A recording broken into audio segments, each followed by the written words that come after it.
বন্ধুরা আমার ছানাটা কাটা হয়ে গেছে। আমি এবার এটা সেঁকে নিয়ে এবার আমি মিষ্টি তৈরি করতে চলে যাব। এটা আমি সেঁকে নেব। এবার সেঁকে মিষ্টি তৈরি করতে চলে যাব। বন্ধুরা আমি ছানাটা কাটিয়ে নিয়ে চলে এসেছি। আমি এই ছানাটা নিয়ে চলে এলাম।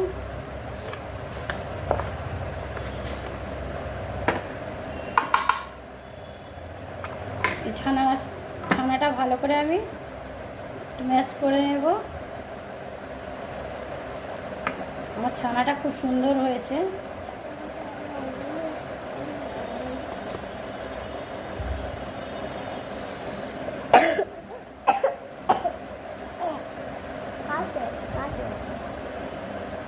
ছানাটা সুন্দর হয়েছে। এই ছানায় আমি 1.5 চামচ মতো চিনি দেব। আমি এতে 1 চামচ মতো চিনি দিয়েছি, একটু এটা নরম হওয়ার জন্য। তারপরে বন্ধুরা আমি এই বড় এলাচ আমি ফাটিয়ে রেখেছিলাম দুটো। এই দানা, এলাচের দানা আমি বার করে দিচ্ছি। এই দানাটাই আমার লাগবে, বড় এলাচের দানা। বন্ধুরা একটাই দিয়েছি, আমি দুটো ফাটিয়েছিলাম কিন্তু দুটো দেবো না, একটাই দেব। আর ছোটো এলাচ 5-6টা নিয়েছি, ছোটো এলাচের দানাটাও আমি বার করে দিয়ে দেব।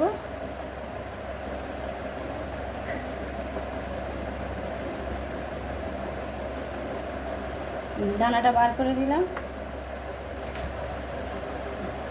চিনি আর এটা ভালো করে আমি ম্যাশ করে নিলাম চিনি দিয়ে, চিনি দানাগুলো দিয়ে। আর আমি এই ছানাটাকে ম্যাশ করে এতে গুঁড়ো দুধ অ্যাড করব।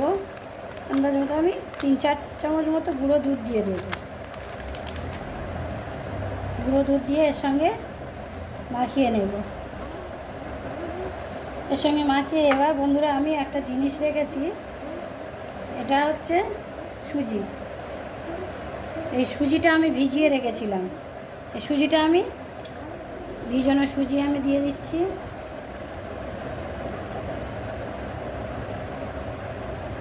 সুজিটা আমি এখানে ঢেলে দিলাম, দিয়ে এর সঙ্গে ভালো করে ম্যাশ করে নিচ্ছি। নিয়ে এবার এর সঙ্গে আমি একটু ময়দা দিয়ে দেবো। বন্ধুরা আমি এটা ময়দা প্রায় 50 গ্রাম মতো ময়দা, 50 গ্রাম মতো ময়দা আমি এতে দিয়ে দিলাম। দিয়ে ভালো করে এর সঙ্গে একটা ডোর আকারে তৈরি করে নেব।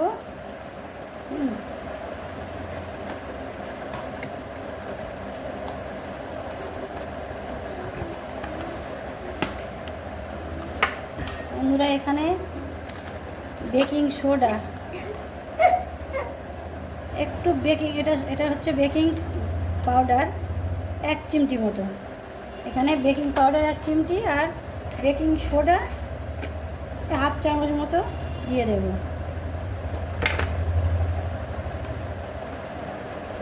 1/2 চামচ মতো বেকিং সোডা দিয়ে দেব। এটা ভালো করে আমি একটা ডো তৈরি করে নেব।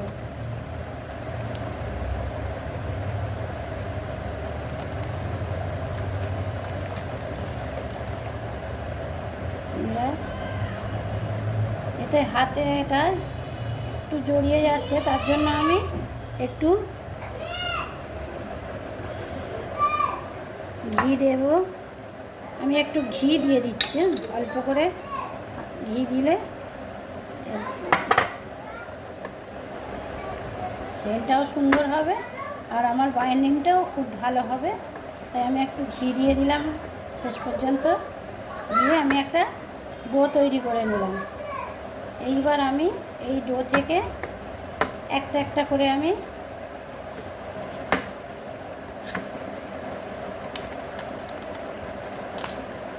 একটু করে আমি একটা করে পান্তুয়ার আকারে শেপ দেব। গোল গোল শেপ দিয়ে রাখবো আমি।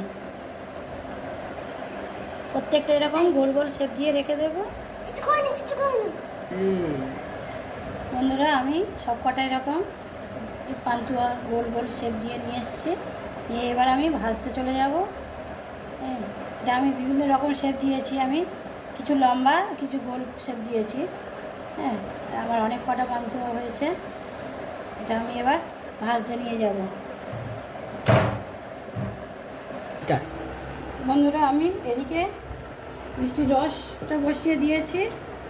হ্যাঁ, মিষ্টি তৈরি করার জন্য রসটা বসিয়ে দিয়েছি। আমি ওতে 6-8টা এলাচ ফাটিয়ে রেখে দিয়েছি। এটা ভালো করে ফুটিয়ে নেব। বন্ধুরা আমি এটা চিনি দিয়ে কিন্তু করছি না, এটা মিষ্টির রস দিয়ে করছি। আপনাদের বাড়িতে অতিথি আসলে বা মিষ্টি কিনে টিনে নিয়ে আসলে হ্যাঁ রস থাকে, রসগোল্লার রস থাকে। তো আমার বাড়িতে এরকম রস ছিল বলে আমি এই রসটা কাজে লাগাচ্ছি। মানে এই রস দিয়েই আমি মিষ্টিটা আজকে ডুবিয়ে দেব। আর অন্য কোনো আলাদা আমি চিনি লাগাচ্ছি না এতে। হ্যাঁ, চিনি দেবো না। এই রসটা আমি একটু, এটা রসগোল্লার রস পাতলা ছিল, আমি একটু জাল করে ঘন করে নিয়েছি, কারণ পান্তুয়াতে একটু ঘন লাগে। পান্তুয়ার রসটা একটু ঘন লাগে, আমি তাই ঘন করে নিয়ে আর এতে একটু আমি এলাচ ফাটিয়ে দিলাম। দিয়ে এটা ভালো করে ফুটবে। আর আমি এদিকে আমার তেলটাও গরম হয়ে এসছে। এটা খুব গরম তেলে এটা ভাজলে হবে না বন্ধুরা, এটা হালকা আঁচে ভাজতে হবে, হালকা ফ্লেমে। আমি এক এক করে পান্তুয়াগুলো দিয়ে দিচ্ছি। হ্যাঁ, এটা অল্প অল্প গরম তেলে প্রথম দিতে হবে, তারপরে এটা ধীরে ধীরে ভেজে নিতে হবে। খুব বেশি গরম তেলে দিলে কালো হয়ে যাবে, ভিতরে হবে না, কাঁচা থাকবে আর উপরে পুড়ে যাবে। তাই আমি আগে এই ঠান্ডা তেলে এক এক করে ছেড়ে দিচ্ছি। হ্যাঁ, এটা আস্তে আস্তে আস্তে আস্তে এটা হতে দিতে হবে। হ্যাঁ, আবার অল্প তেল গরম হয়েছে, এবার আমি এটা অল্প অল্প তেলে ভেজে নেব।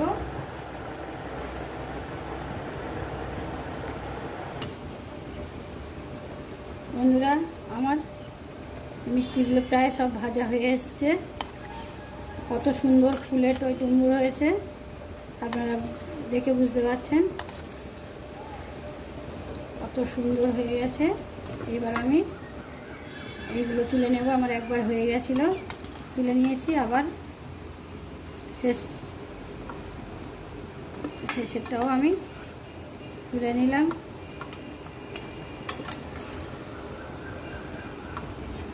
মিষ্টিগুলো কত সুন্দর ফুলে উঠেছে, আপনারা দেখেই বুঝতে পারছেন। এটা আমি গ্যাসটা অফ করে দিলাম। এইবার আমি রসের হাঁড়িতে রসটা ফুটতে দিয়েছি। এবার রসটা আমার ফুটে গেছে। এবার আমি এক এক করে এইগুলো সব এই রসে দিয়ে দেব। রসে দিয়ে আমি 5 মিনিট ফুটিয়ে নেব হাই ফ্লেমে। আমি এটা 5 মিনিট ফুটিয়ে নেব ভালো করে। 5 মিনিট ফুটিয়ে নিয়ে আমি আবার ফিরে আসছি।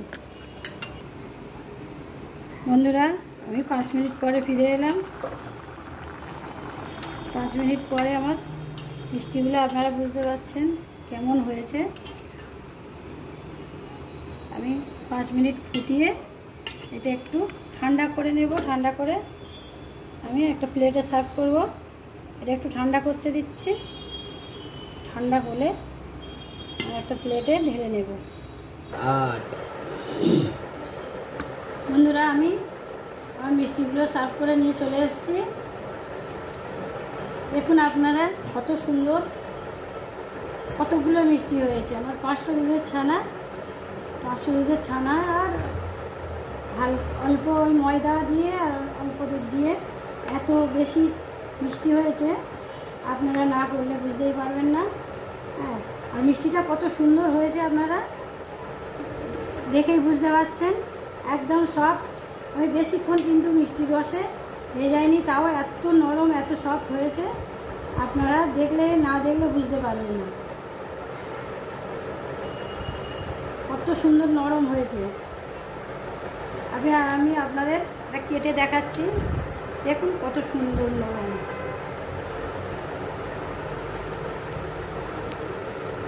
কত সুন্দর নরম, একদমই নরম হয়েছে, সফট, আর খেতে এত টেস্টি হয়েছে। এত কম খরচে এত সুন্দর মিষ্টি বাড়িতে বানানো যায়।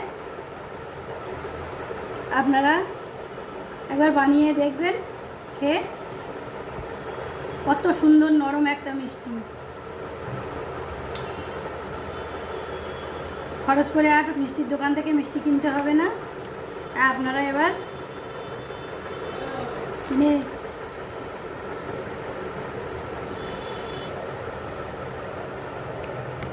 বন্ধুরা, আমার এই মিষ্টি রেসিপিটা আপনাদের যদি ভালো লেগে থাকে তাহলে লাইক কমেন্ট শেয়ার করবেন, আর